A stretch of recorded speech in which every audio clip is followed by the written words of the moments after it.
In today's video, I am going to teach you how to customize widgets, icons, and GIFs in Notion.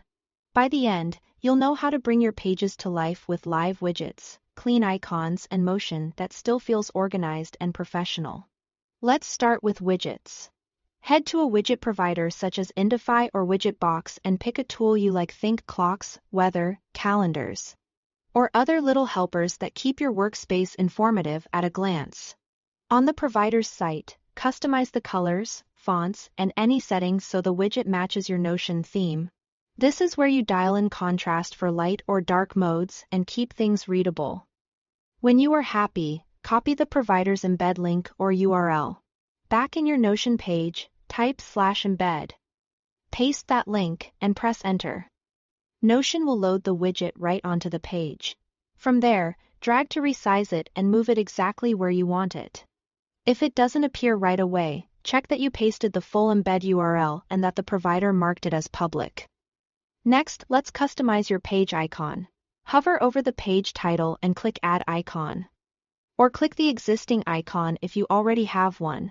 To upload your own, open the Upload tab and select a file from your computer.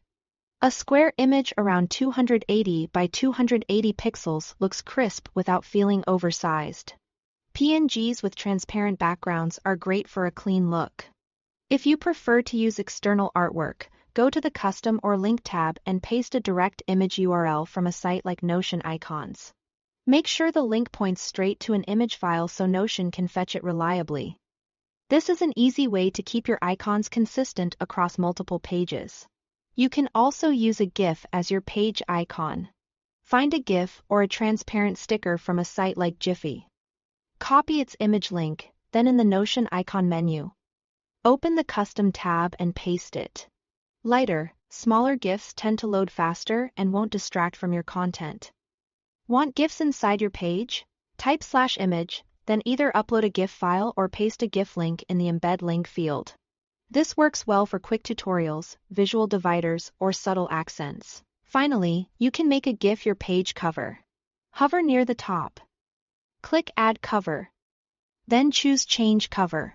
Use the Upload option to add a file from your computer. Or switch to the Link tab and paste a direct GIF URL. Pick something with gentle motion so your header looks polished, rather than overwhelming. Thanks for watching.